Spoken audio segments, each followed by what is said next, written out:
Pemurnian daya jiwa ini perlu sekali ya, supaya tadi itu kita bisa sampai pada tujuan, yaitu bersatu dengan Tuhan. Nah, sesaklah dan sempitlah jalan yang menuju kepada kehidupan dan sedikit orang yang mendapatinya. Inilah yang tadi juga kita sudah diskusikan. Kadang-kadang orang nggak mau. Kok berat sekali ya, gitu. Kok sepi dari pujian. Ya demi untuk kita tidak melekat di situ. Jadi kita perlu dengan sadar juga mau misalnya menyangkal diri, kayak sekarang lagi masa puasa kan. Kita mau dengan rela hati mungkin mengurangi gosip, mengurangi misalnya makan enak, supaya untuk melatih diri gitu.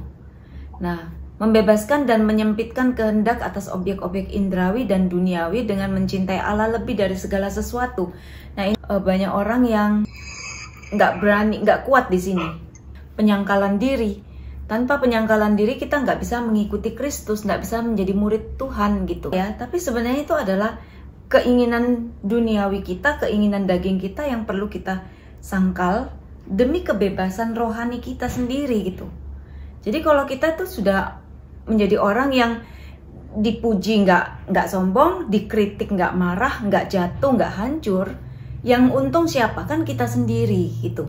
Nah, tapi untuk sampai di situ ya ini jalannya gitu.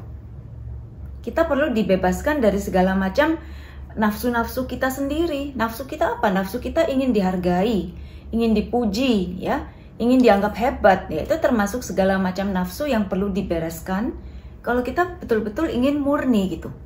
Ya, barang siapa kehilangan nyawanya karena aku, ia akan memperolehnya. Artinya kalau kita mau rela melepaskan segala macam, ya itu tadi saya bilang pengen dihargain terus. Tapi kalau demi Kristus aku rela tuh datang minta maaf sama kamu.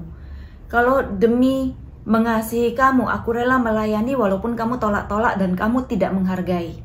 Biasanya kalau kita nggak dihargai oleh orang, kita bilang, oh ngapain aku capek-capek? Emangnya cuma kamu aja yang butuh aku? Enggak kan? Gitu kan biasanya kita. Tapi ajaran Kristus kan beda, bahwa kita diminta untuk mengasihi. Nah, ternyata kalau kita mengasihi sebagaimana Kristus mengasihi, kita mengasihi tanpa hitung-hitungan untung rugi. Nah, di situ tuh sebenarnya kita malah mendapatkan segala sesuatu sebenarnya. Akhirnya mungkin orang yang selama ini hatinya keras, dia mungkin bisa akhirnya dilembutkan dengan sikap kita, tidak pasangnya ego kita di atas segalanya. Nah, orang yang seperti ini itu memenangkan banyak hal. Makanya dikatakan dia akan memperolehnya. Bukan mencari diri sendiri, tapi untuk kemuliaan Tuhan, untuk kebaikan orang lain, itu kan.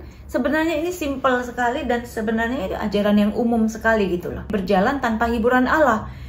Nah, ini makanya kenapa kita tuh baik sekali juga melayani kan. Karena apa? Dengan pelayanan kita tuh dilatih juga untuk tidak memikirkan keuntungan diri, tetapi bagaimana berpikir untuk keuntungan orang lain. Barang siapa mau menyelamatkan nyawanya, misalnya ada suami atau istri yang kepengennya itu inginnya harus diturutin terus. Mungkin suaminya bisa masang, pokoknya kamu harus gini, karena dia merasa itu yang membuat dia tuh nyaman. Nah, mungkin istrinya itu hanya mengikuti karena takut, karena malas bertengkar ya. Tapi dia nggak mendapatkan hatinya. Suami ini nggak mendapatkan hati istrinya, demikian pula sebaliknya. Istri yang ngomel terus maksain suaminya harus ngikutin maunya. Itu mungkin hanya dapat suaminya di rumah, hanya dapat fisiknya, tapi hatinya enggak, ya kan? Nah, tapi kalau kita mau melepaskan ego kita, mau mendengarkan, mau melihat apa sih yang dibutuhkan orang lain, maka kita nggak hanya mendapatkan dia di depan kita, tapi hatinya itu juga kita dapat gitu. Memperoleh, kita dapat semua kalau kita mau melepaskan ego kita.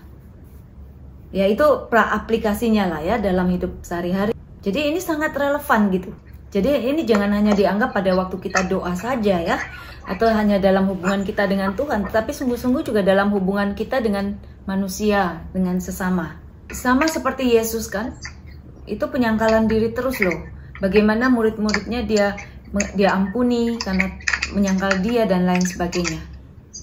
Bahkan Yesus sendiri dikatakan dia tidak punya tempat untuk meletakkan kepalanya ya. Dia benar-benar hidup tidak terikat pada harta, pada apapun juga. Dia bahkan tidak mau mendapatkan reputasi sebagai orang hebat. Makanya dia bisa lolos dalam godaan-godaan ketika dicobai oleh iblis, kemudian ketika dia mau dikatakan kamu anak Allah yang hebat, bahkan ketika dia sudah menyembuhkan orang-orang sakit, dia bilang kamu jangan ngomong siapa-siapa gitu. Karena memang dia nggak mau mendapatkan kemuliaan itu bukan tujuan dia gitu. Bahkan pada saat matinya dia bukan mati dengan kekuatan loh, dia mati dalam kelemahan. Dia kan bilang kalau boleh cawan ini berlalu, itu artinya menunjukkan betapa lemahnya dia. Nah ini membuat kita sebagai manusia itu juga punya kekuatan bahwa Tuhan mengerti kelemahan kita, dan kelemahan itu juga bagian dari penyerahan diri kita kepada Tuhan. Jadi kita jangan berputus asa, jangan berkecil hati ketika kita sedang berada dalam kelemahan, ya. Ingat Yesus juga mengerti situasi itu. Dan ketika dia di kayu salib, dia mengatakan apa? Eloi, Eloi, lama sabachthani. Artinya apa? Allahku, jangan kau meninggalkan aku. Ini kan artinya juga dia berada dalam suatu situasi yang begitu berat. Dia merasa ditinggalkan oleh Allah. Bayangin ya, orang yang mencintai seseorang. Yesus itu mencintai Bapanya, ya. Sampai seluruh kehidupannya adalah untuk melakukan kehendak Bapa. Kita misalnya begitu mencintai pasangan kita, pas kita sakit mau mati, pasangan kita misalnya meninggalkan kita. Wah, itu adalah udah jatuh tertimpa tangga kan? Tidak merasa dicintai lagi, itu paling berat. Nah, ini dialami oleh Yesus. Jadi bayangin, pengalaman manusiawi yang paling berat pun Yesus itu sudah alamin. Jadi kita bisa ngomong kepada orang-orang yang kita di sekitar kita yang mengalami penderitaan berat sekali. Jangan khawatir ya, Tuhan mengerti apa yang kamu alami. Dan jangan putus asa, jangan kecil hati gitu.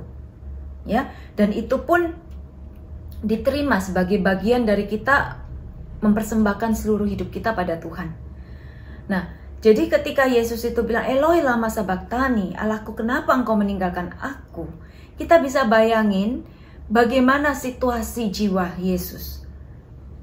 Berat sekali, sama dengan yang dialami oleh Teresia Lisieux. Ketika dia mau mati dalam sakratul maut, dia bilang, akhirnya dia menyadari, dia penuh ketakutan kan, dan dia digoda oleh setan juga. Dibilang bagaimana kalau surga nggak ada?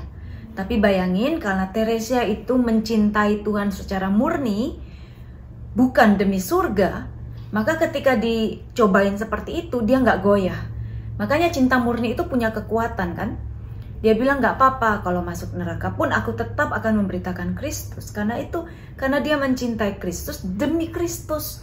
Nah sama, kalau kita ikut Tuhan dengan dasar yang kokoh, bukan karena berkat yang kita terima, bukan karena Tuhan itu sudah menyediakan kita segala macam kebutuhan, bukan karena kita dapatkan penghiburan dalam doa, bukan. Dalam kepahitan kita mau ikut Tuhan, maka orang seperti ini sudah gak bisa digoyahkan. Ya, karena dia punya iman yang kuat, yang teguh. Dan iman itu walaupun aku nggak melihat, tapi aku percaya. Nah, orang seperti ini aman. Dia nggak bisa lagi digoyahkan. Nah, inilah jalan yang Tuhan mau tumbuhkan dalam hidup kita. Pokoknya kita setia kan, kita sudah punya komunitas. Komunitas ini adalah tempat kita belajar. Dan komunitas pertama kita adalah keluarga. Di keluarga aja udah cukup banyak nih yang harus kita lakukan. Udah cukup banyak penyangkalan diri yang harus kita lakukan, dan itu setiap hari, ya kan? Ini adalah proses kita untuk dilepaskan dari segala macam ego. Itu pertama, nomor satu keluarga. Karena kita nggak bisa lari dari situ. Nah justru karena itulah ini menjadi sekolah kehidupan untuk menempa iman. Jadi kita nggak usah nyari-nyari. Pokoknya kalau itu datang, penderitaan itu ada, kita lagi sakit hati, kita lagi dihina, kita merasa lagi down banget karena tidak dipahami, tidak dihargai. Ingat aja ini, ya ajaran Yohanes Salib. Oh iya, ini adalah jalan aku untuk punya iman lebih kuat. Ya, walaupun semuanya kayaknya nggak ada rewardnya saat ini. Tapi aku berjalan bukan karena reward, aku mencintai Tuhan bukan karena reward, aku melayani bukan karena aku mau apa-apa. Nah ini adalah basic yang paling kokoh buat kita untuk tetap hidup di dalam kerendahan hati, kekudusan, dan menyatukan kehendak dengan kehendak Tuhan. Yohanes Salib itu tidak bilang kita harus sedih loh ya. Dan kegembiraan di dalam keluarga adalah anugerah. Setiap orang mau bahagia. Bahagia itu kan juga hasil dari proses perjuangan kita dalam hidup keluarga ya. Jadi tidak ada di sini bahwa kita harus nyangkal diri tuh kita nolak, enggak. Kita enjoy aja, nikmati aja gitu. Tapi ketika ada saat-saat dimana hal yang tidak sesuai dengan keinginan kita terjadi, kita tetap bisa kuat. Kita bisa ngambil pelajaran juga dari situ gitu. Ya itu aja, kalau kita sedang kasih bahagia, bahagia aja. Seperti kata pengkhotbah kan, makanlah dan minumlah sesuka hatimu, tapi satu, takutlah akan Tuhan, itu aja. Jadi ketika kita bergembira, kita juga sadar ini adalah anugerah gitu. Itu aja. Dan itu adalah menyenangkan hati Tuhan, bahwa kita di dalam kegembiraan kita itu bisa bersyukur itu. Ya, tentunya mengucap syukur, terima kasih saat hati kita jengkel itu kan sulit ya. Dan itu seperti kita pura-pura. Ya memang kalau kita lagi marah banget ya, kita diam dulu pasti ya. Jangan sampai ketika kita marah kita melukai, balas gitu. Itu kan nambah, artinya kita tidak akan sembuh. Karena ketika kita melampiaskan kemarahan tujuan untuk melukai dia juga, itu pasti akan lebih kompleks masalahnya. Dia sakit, kita nggak sembuh. Kita malah lebih sakit lagi juga. Nah, kita mungkin bisa diam dulu. Ya, dalam diam itu kita bisa bercurhat ke Tuhan juga boleh. Tuhan, aku nggak bisa nih kayak gini. Tolong berikan jalan keluar. Aku nggak bisa terima situasi diperlakukan tidak adil seperti ini. Kita boleh marah-marah itu marah ke Tuhan aja deh. Ngomong semua ke Tuhan.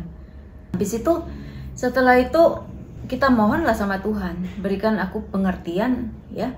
Berikan aku jalan keluar, kalau tiap hari seperti ini aku juga nggak kuat misalnya. Nah, di satu sisi kita juga coba refleksi, sisi apa sih yang aku ini paling sakit nih kalau ketemu dia. Misalnya dia ngomong gini tuh nyakitin banget buat aku. Apakah betul-betul karena karakter dia yang jelek sekali dan aku nggak bisa terima? Kenapa aku nggak bisa terima? Itu biasanya saya gitu ya. Oh mungkin karena saya ini sangat peka pada perkataan ya, sensitif banget pada kata-kata kasar. Kenapa kok aku sensitif banget ya? Mungkin kita bisa tanya lebih lanjut. Oh mungkin karena waktu kecil aku sering dimarah-marahin dan itu nyakitin misalnya. Jadi kita coba juga untuk minta penyembuhan dari Tuhan ya, akan sisi-sisi sensitif kita yang membuat kita itu begitu terbatas. Ketika bertemu dengan orang-orang tipe seperti itu, rasanya kita mau menghindar aja. Memang untuk satu situasi kita bisa menghindar dan it's okay kalau kita bisa menghindar. Tapi kalau itu namanya family atau teman kerja, kita terpaksa harus ada dalam situasi itu terus. Dan kita nggak bisa ibaratnya move on ya dari kelemahan itu, dari sensitivitas bagian tersebut. Harusnya kita yang nyembuhin diri. Kita harus berubah. Kalau enggak kita akan sakit terus gitu. Nah berubah itu memang sangat sulit kan. Lebih enak suruh orang lain berubah, tapi itu mustahil. Emangnya kita siapa nyuruh dia berubah? Iya kalau kita atasan, dia bawahan. Tapi kalau kita coworker yang sama-sama posisi, dan apalagi partner tim kerja, wah itu kan susah. Ngubah dia juga nggak bisa, dia bukan suami kita, bukan istri kita. Mau ngubah suami sendiri atau istri sendiri aja susah, nggak mungkin ya kan? Nah justru itulah sekolah. Bagaimana kita sendiri naik tingkat. Dari yang dulunya nggak bisa sama sekali bergaul dengan dia, lama-lama bisa. Kalau udah mulai bisa dan bisa dengan enak, berarti kita sudah naik kelas. Saya juga kadang-kadang mikir, oh ya kenapa ya Tuhan itu masih belum mengubah? Oh ya karena saya masih belum belajar dari situ. Saya masih belum mendapatkan poin yang Tuhan mau ubah dalam diri saya. Dalam hal ini, makanya situasi ini masih tetap sama. Saya itu berpikirnya gitu. Jadi ada sesuatu yang dalam diri saya yang perlu saya ubah. Kalau memang sudah mentok nih saya nggak bisa lari gitu. Kalau mau bisa lari sih saya juga maunya lari aja gitu. Tapi ketika kita ketemu orang seperti itu lagi ya kita masa mau lari terus. Ya itu kan bisa menghambat karier kita juga. Lebih baik kita berusaha untuk mengubah, menerima situasi ini, fleksibel ya dengan diri kita. Resilience ya, jadi punya kelenturan begitu di dalam hidup ini.